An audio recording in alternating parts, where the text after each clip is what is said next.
we talking about babies and where they come from. So if you haven't had that conversation with your parents yet, you might want to call them up before you listen to this, because it's going to be very graphic and bloody, and a little poop might come out. Right. I was literally thinking that same thing. I was like, and a little poopy.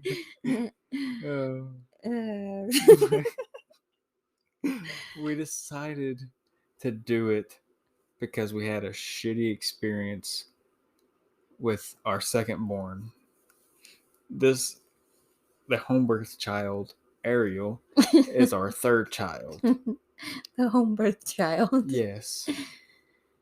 The start of home births, if I have more.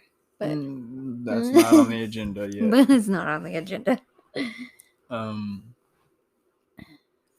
Yeah, we had a bad experience, and I'm going to explain why it sucked for you. No, I'm just kidding. I was like, I mean, if anything, I think I had a worse experience, but it's fine. No, they didn't like feed me, and they just cared about you, and I'm really kind of upset.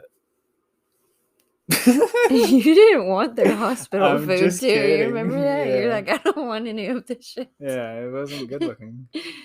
I just ate because I was hungry. I was like, I don't give a fuck. Well, yeah, you popped the baby out. I was in labor for like 10 hours total.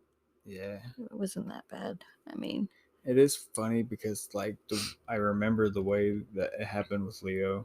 Like they induced you and then was like, go to sleep, get fucking ready. Right? Like, you better get some sleep, bitch. I mean, it's coming. I understand them, like everybody just giving the advice of rest before, because you fucking don't sleep after they're born, basically, you know? So like, sleep now. And then it's like, okay, but a baby's about to come. How am I supposed to go to sleep right now? We did manage to nap. Oh, I we were in and out of fucking napping. Good. We were cuddling on that little fucking hospital bed. You didn't come up there. I was cuddling with you at first, and then we was like, we can't sleep like this. And then I went to the chair. It was a little small. Yeah. I feel like, because, yeah. I'm a large individual, and you was pregnant as fuck. See, they had a birthing center connected to it, and we could have possibly cuddled there, but they don't want, when you're being induced, you obviously have to be in like a small hospital room. Yeah. Not one that's big and comforting. Has a bed. It looks like they're prepared for you to die in that hospital bed also. Yeah. Like the baby could come or everyone could die. Like everyone in the whole world could die. But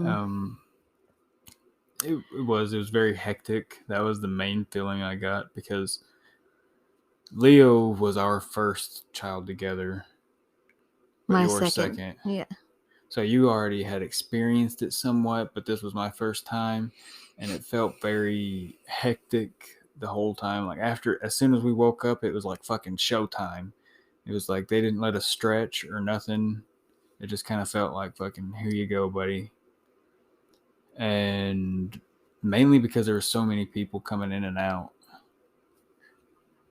The whole time, yeah. Yeah, sticking you with stuff. And well, I mean, the first fucking podcast that we just recorded, I talked about how I was induced, or no, how I had gestational diabetes. And usually they induce if you have gestational diabetes, but I was diet controlled, blah, blah, blah. They told us something else, another reason why I had to be induced, and I mean, yeah. I forgot what we were talking about right now. Just halfway through your sentence. Completely forgot. What did you even say? I don't know either. You was talking about the induction.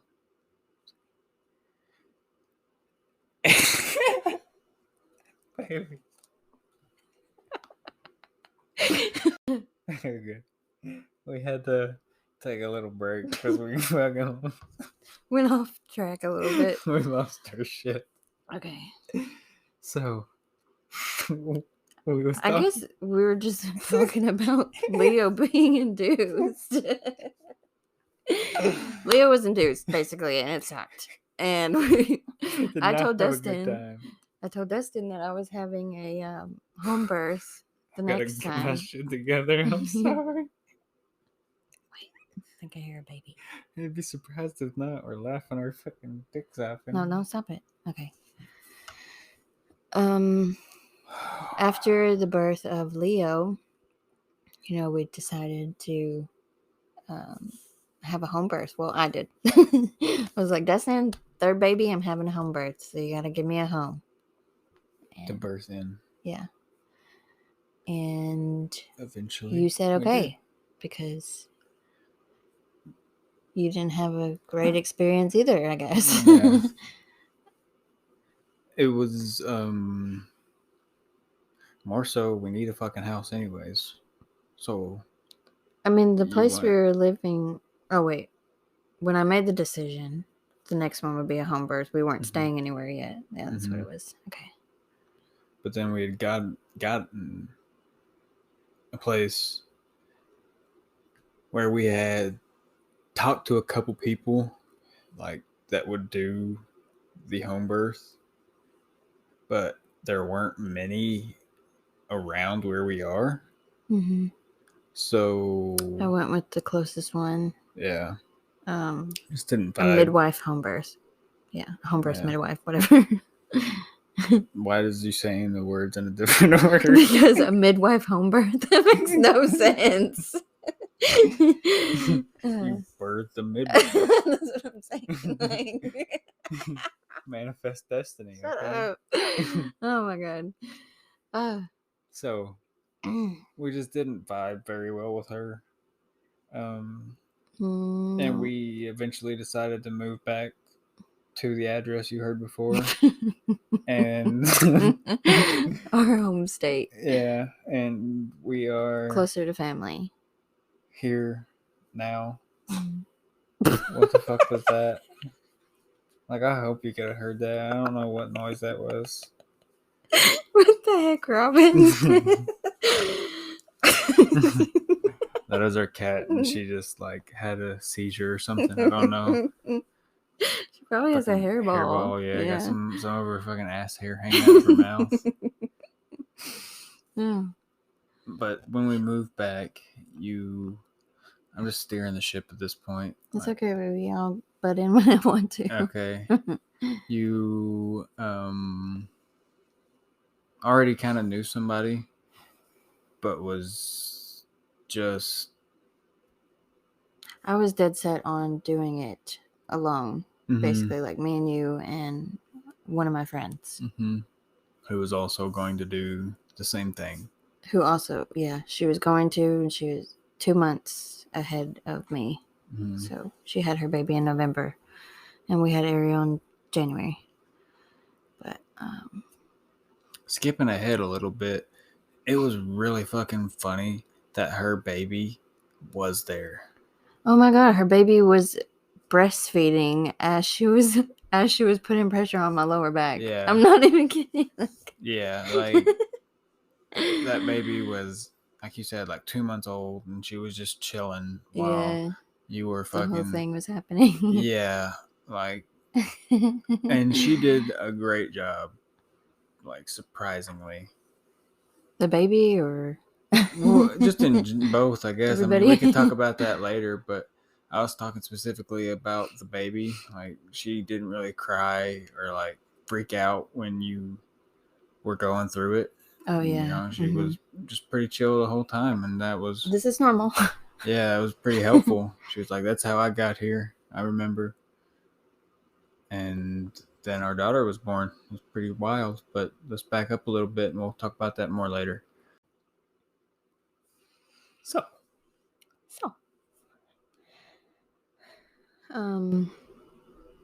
I reconnected with the doula I had for my first birth. I think I was looking at her website one night, and I saw that she offered birth keeper services, which is just a woman that is present when you're having a free birth kind of thing. Did you choose a different name for that? What? Birth keeper. Just sounds like the person who's going to keep your baby after you have it. Yeah. I mean, they call it like birth attendant too. Okay, I think there's like better. something. I saw the name today actually, but I forgot what it was. Anyways, I saw she had that on her services, and I think I just like was talking to her about my decision about free birthing, and she was supportive of it, which I was surprised about because I hadn't talked to her in like 6 years. I mean, and I felt like what I was doing wasn't common around here, but she told me that she had attended a few the previous year or whatever. So it wasn't her first free birth she was attending. And if you don't know what a free birth means, then you should Google it. Yeah. And that was really my only like stipulation on the whole thing. It's like, if we're gonna have a baby at home, I want somebody there who knows what the fuck's up. Yeah, and I understood that. Mm-hmm. At least like another mom, that's been through birth. And it helped that my friend had done it 2 months prior to me. Yeah, because I was basically useless. And I feel like no guy is going to be extremely helpful in that situation. Yeah. Unless they did research. Even with the research, we just don't have the maternal connection to be like, okay, I know what she's feeling right now, so I bet, or I know that this would help, or whatever, you know what I mean? Mm-hmm. I would be like, oh, I read in a book that when she screams really loud, it hurts. Yeah. I was literally going to talk about that doula book over there because, I mean, that's what I'm reading right now. Yeah. But it's for, like, dads and doulas and just, like, a birth partner in general. Mm-hmm. That's going to be at a birth, like, has all kinds of info in there. Yeah, at the end of this, we will give some recommendations. Just not even like necessarily read this book because I did the research that I felt I needed to, and Kelly doing a lot of the research helped me because I could just talk to her about my fears and anxieties. But I'll give a little bit of tips that helped me and can help you, and Kelly will give you more helpful tips probably. But so we got the doula, midwife, whatever the fuck her label is. Is it the same thing? Like, No, a midwife is one that does the kind of like the medical side of it, like the. So a doula is the one who catches the baby or helps deliver the baby is a midwife. Okay. Basically. So we got that. Baby is coming. We got a doula, is what we got.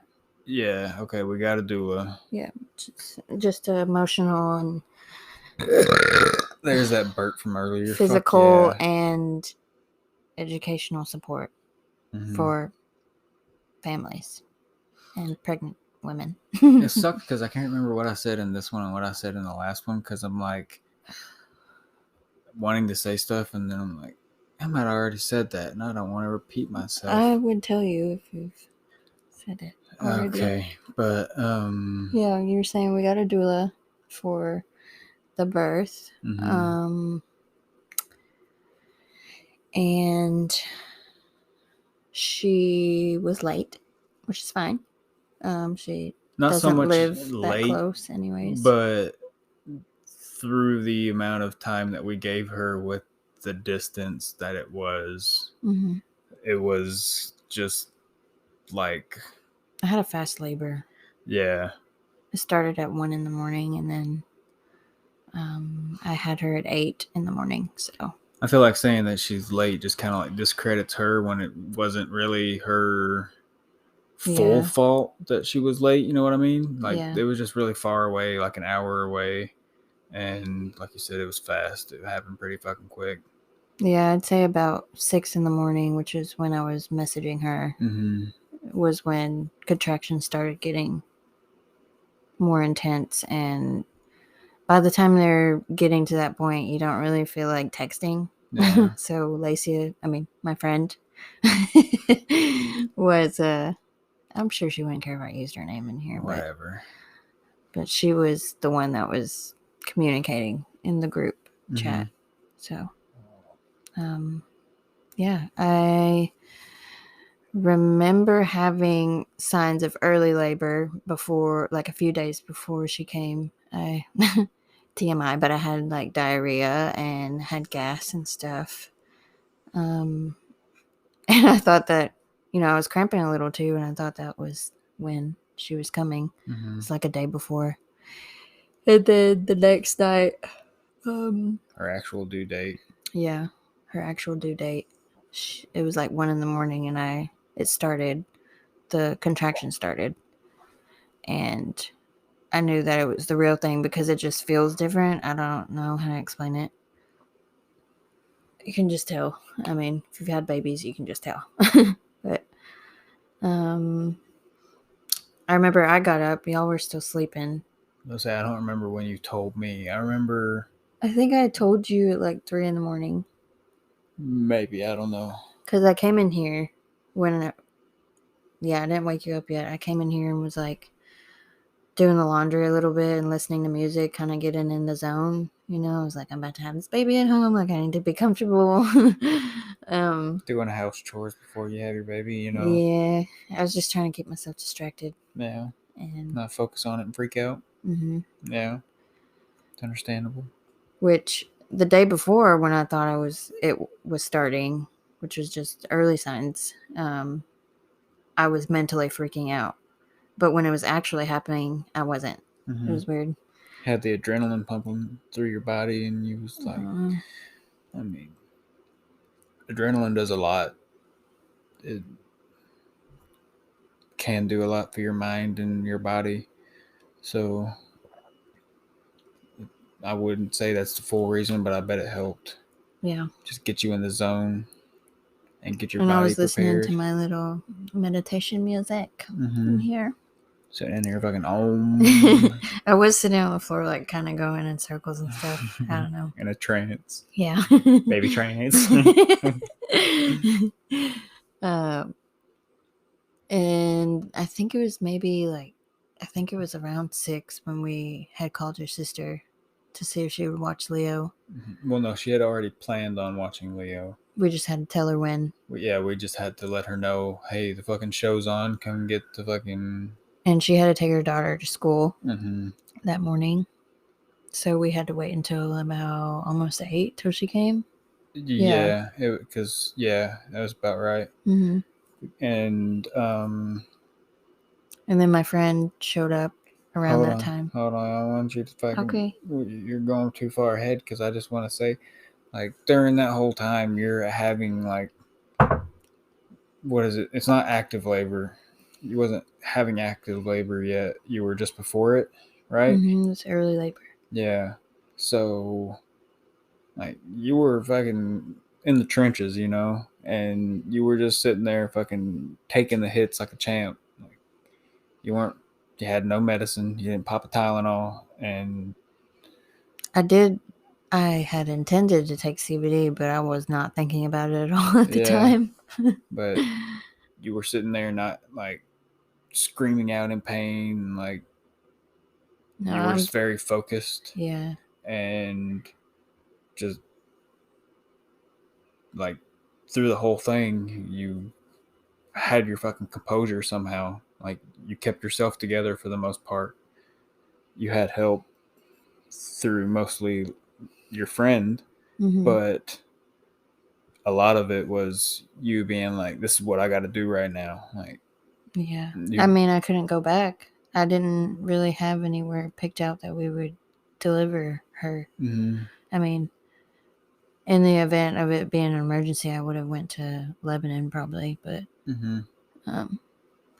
yeah, which is still an hour away. I mean, you was just like,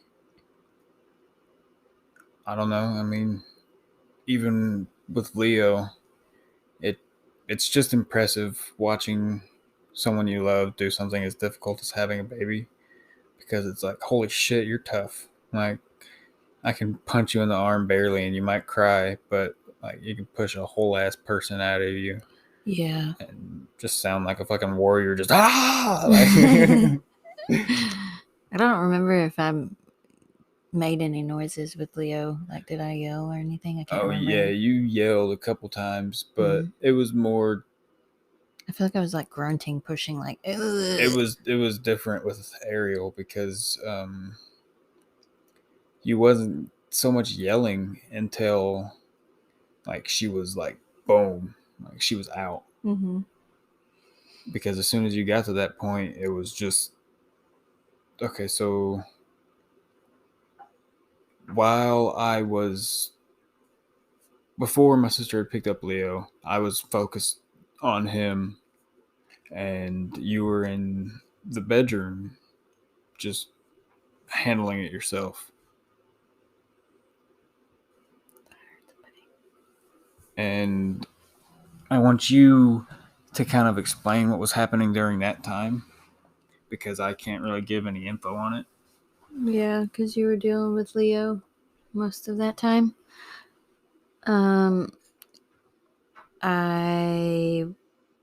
Like I said, it started around 1 in the morning, and by like 4 and 5, it started getting closer together. Contractions started getting closer together and more intense. And our 1-year-old son was still here at the house. So Dustin kind of took him to the living room to lay down. I think you guys napped on the couch for an hour or so. Possibly, I don't remember. I'm pretty sure you did. And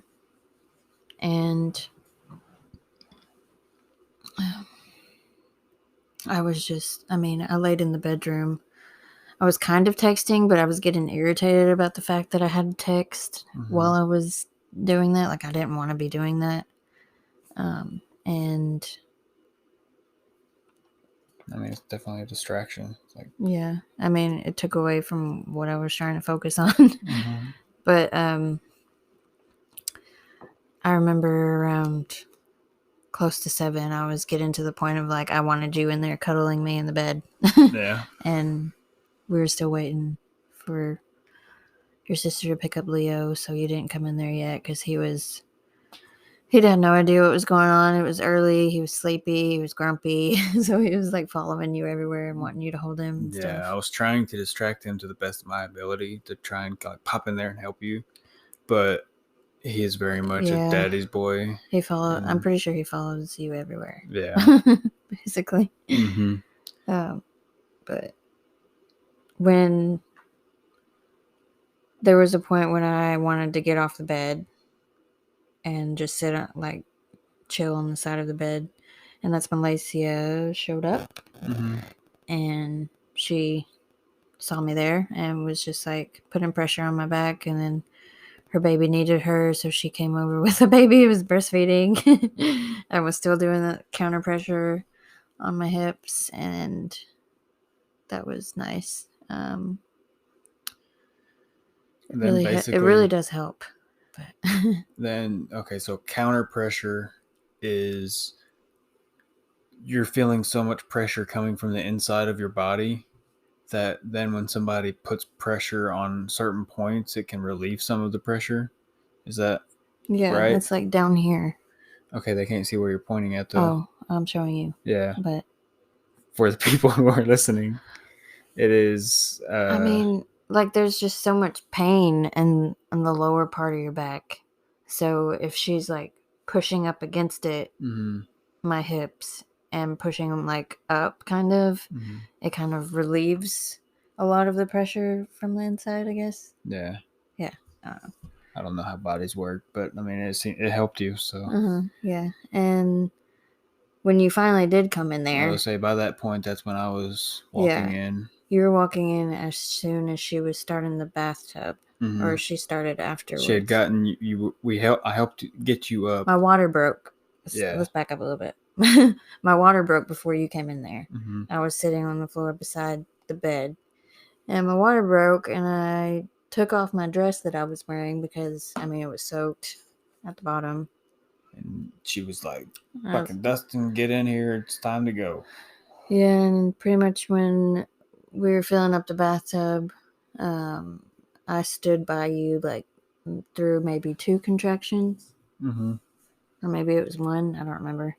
But you were holding me from behind. Do you remember that? Yeah. Yeah, you're supporting me up. And then I got in the bathtub. I can't even remember if it was warm. I mean, I'm sure it was warm, but like I don't remember the temperature at all. Yeah. I got in and it's like almost immediately as I sat down. Basically, like you didn't even fully sit down. Like yeah, I was. You in were like just kind of a crouched, like yeah, like on kind of my like you were knees. doing a squat. yeah. And as soon as you got down like that, I mean, she was out. Mm-hmm. I let out a primal roar. Yeah, very fucking loud, like so loud that I can't like really imitate it right now because it would wake the kids up. But just imagine like a lion with like kind of like something stuck in its throat, like kind of like really loud, and just like you could tell it's in pain. Yeah. Yeah, there's fucking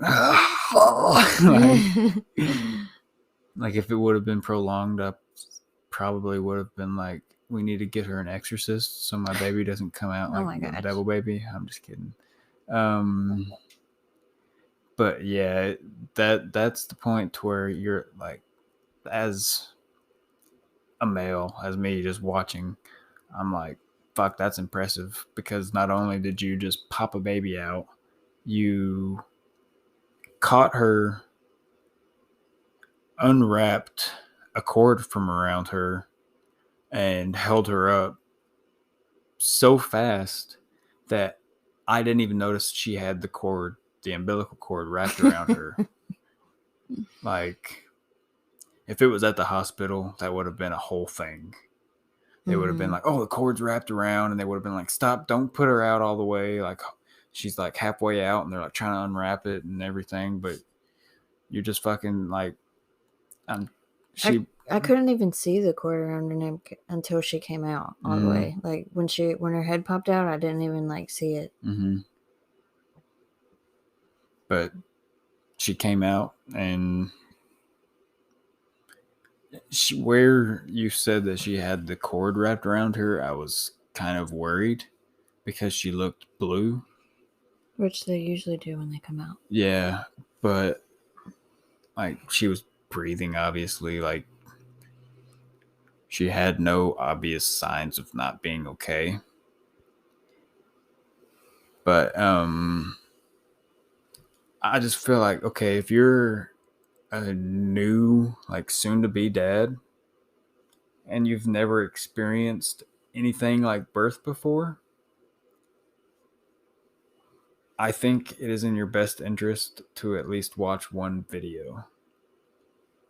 Like, especially if you're a squeamish type person, just watch one video. I had to watch birthing videos in school just because I took that class, so I kind of knew what was going to, like, what it was going to be like. But what I'm saying is, 1 minute the water was clear, and the next it was a reddish brown color. You know, some women, even my friend was saying how they're like the water that they were in was clear. Mm-hmm. Like they didn't have any blood in there, but mine was a bloodbath for sure. Yeah, it was very bloody. And when your wife and new daughter are laying or like sitting or fucking, I don't even remember the position you was in because you didn't get out of the tub immediately. You like sat there for a minute and we made sure everything was okay. And y'all were just chilling in a literal bath of blood and poop. Yeah, and I was like, this is fucking terrifying. Like, I didn't really want to touch you guys. It's just understandable. Yeah, but that's really where our doula came in clutch, because the whole area will get very messy. Like, birth isn't a clean fucking experience. No, it's messy. And I don't know if we're there yet, but I'll give an early recommendation in saying have someone else there to clean it up. Someone who is willing to clean it up for you, because neither of you are going to want to. Or, yeah, I mean, or obviously the mom's not going to have the fucking capability to. And I know there was no fucking way I could have cleaned that shit up and not made it worse. Like it would have just been terrible. Yeah. Our carpets would have been fucking stained. Like it would have just been a bad experience. So have somebody there who can and will clean it up. Or do the research on what you need beforehand, because you know, we had those puppy pads, and they recommended us to that get was going to be one of the recommendations that I was going to say, is the puppy pads, because they were very fucking clutch. I mean, you can even just look online anywhere to find a list. Yeah, they have lists and stuff, but that was one thing that came in handy. They told us to have an extra pair of sheets for the bed in case you burst in the bed, and a bunch of towels. However many towels you think you're gonna need, buy like 5 more because you will not regret it. But yeah, I mean, she was born through your friend already having done it. She already had all of the stuff that that we would have needed, so she was like, you guys can just use ours. So we was able to weigh her.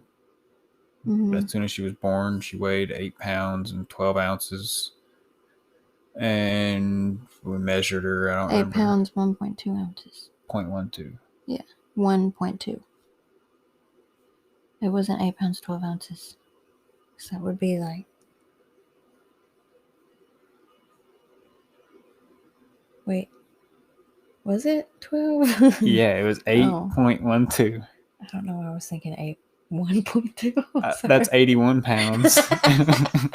If you had an 81 pound baby, I'd have shit myself along with you. Okay. Anyways. 81.2. You can basically like do your own prenatal care, is if you do the research and you're willing to and you want to. I mean, but she had a lot of the stuff that we needed for pregnancy and birth. So yeah, because the shout out to you, girlfriend. worst part about the whole experience, like the home birth, and it really wasn't even that bad, was getting the documentation that the government needs afterwards. Which a lot of people have a lot of complications with that. And, you know, it kind of made me worried about it, because I was like, I was even debating on having her at a hospital just so we wouldn't have to go through the hassle of getting a birth certificate or social. And, you know, I know some people that even take this route don't even get that for them. And they're just like, not really illegal, but, you know, they're just not a part of the unidentified system. Yeah. But that was the only thing I feel like that I was questionable about. But it really wasn't that bad. I mean, you just had the shit together and you figured out what the fuck you needed and you had it. And they were actually really nice about it. They weren't, you know, judgmental. Rude. Yeah. So it was pretty cool. I'm happy about that. But yeah, we went and got her birth certificate, and we got it in the mail like 2 weeks later, 2 or 3 weeks later, and her social a little bit after that. So it really wasn't a bad process. No. But she was born, and now she's here, and yeah.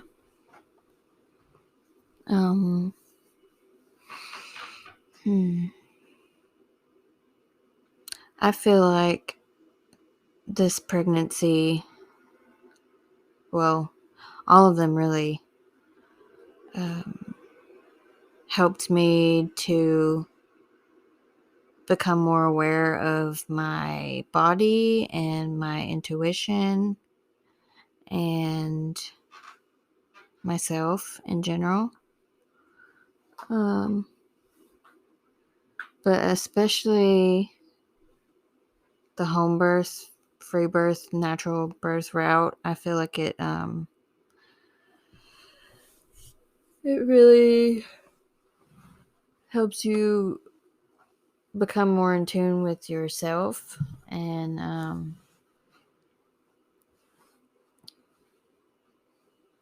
I felt like this pregnancy I listened to myself more and what I felt was right for me. You guided yourself through your pregnancy instead of being led along where you should go, kind of fucking like a dog.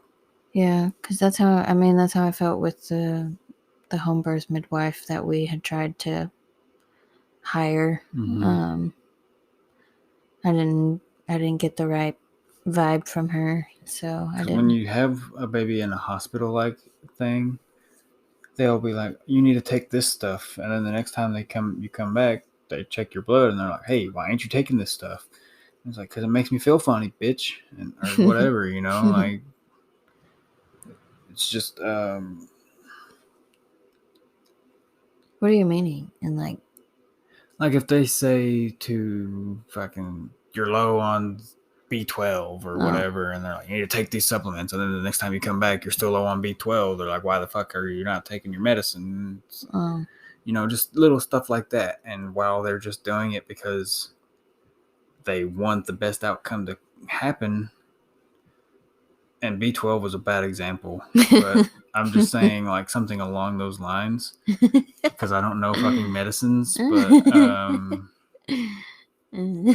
yeah.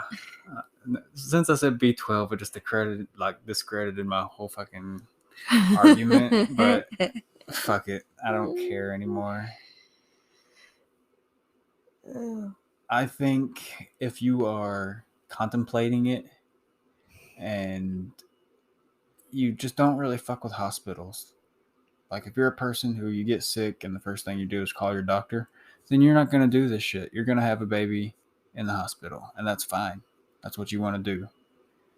But if you are kind of like, I don't really like hospitals, I don't like the vibe they give off, I just don't feel comfortable in them. Birth centers are an option also. Yeah, the closest thing to a home setting. In a medical environment. Sorry. You're just able to be a lot more comfortable at home. That is a big thing. Just in life, like you don't want to be uncomfortable, and especially as in a I don't want to say traumatic experience, but like impactful experience, such as birth. Yeah, you want to be comfortable, you know, and I definitely don't discredit home birth midwives, but you know, you just want to make sure that you're picking someone that you are actually really comfortable with and that you want to be there attending. Because even if it's just for the short amount of time through the 9 months of the birth or whatever, they are going to become a very involved person in your life. And they'll be a part of one of the biggest experiences that you have in having a child. So you don't want it to be like, yeah, that fucking weird lady was at our birth or whatever. Like that guy who kept looking at my wife's titties. If there's guys, doulas, I don't know, but I'm sure there is. But you want to be comfortable in all circumstances, and that is definitely recommended if you do want to do a home birth. A doula, midwife, somebody who's had like 12 babies and knows what the fuck they're doing. But free birth is possible. And aliens are real.